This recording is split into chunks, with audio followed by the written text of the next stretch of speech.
Hello guys, we are starting a new session on logarithms and we'll see what is the meaning of logarithms. Okay, and in other sections we will see how this logarithm is useful in finding it is actually very useful in finding the scientific calculations. Okay, and in other parts we will see how to plot the logarithmic functions. Okay, how to draw the graph of the logarithms, and in other sections we will see how to find the differentiation of logarithmic function. Okay, so in this session we are dealing with the very basic thing of logarithms, and I will tell you what exactly the meaning of logarithm. See, suppose if you are writing 10 into 10 into 10, so obviously the value is 1000, right? Correct.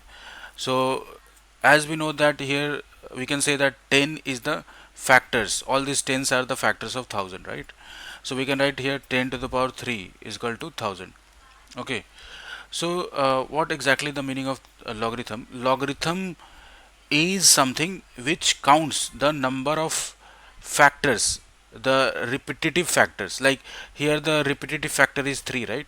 Like, sorry, the repetitive factor is 3, yes, and the factor is 10.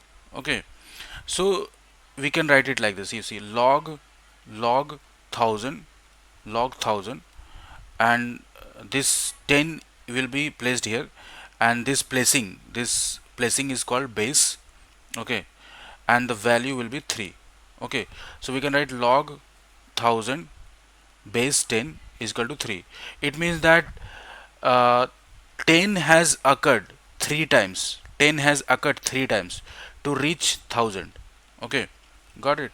So this is one of the example. We can have another example, like uh, suppose we are doing 2 into 2 into 2 is equal to 8, right? So we can write here 2 to the power 3 is equal to 8. Okay, so to be very specific, this 2 is called base.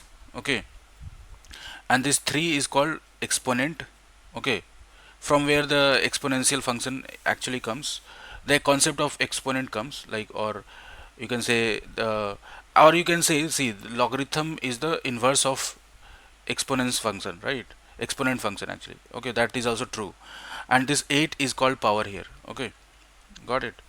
So if you try to write this 2 to the power 3 is equal to 8 in reverse order, so we can write here log 8, log 8 base 2 is equal to what? 3, because 2 has occurred 3 times. 2, this 2 has occurred 3 times. This factor 2 has occurred 3 times to get the 8, right? That's the meaning of logarithm, and by this we can but these all values we can find through the logarithmic function. Okay, so these are the very basic things actually. Okay, in the next part 2 I will explore much on this logarithmics. I'll tell you what is, how the graph of logarithm comes. Actually the graph of the different logarithmic functions comes like this. I'll tell you, and we'll discuss much on this. Okay, by taking x and y values. Okay, and we'll see different formulas on logarithm function. Okay, okay, and see, this logarithm is mainly used in scientific calculation. That is what we have to remember. Okay, like finding the pH value. Okay, finding the big O symptom, like it is used in computer science also. Okay, so if I'll give you one example of that, like, see, suppose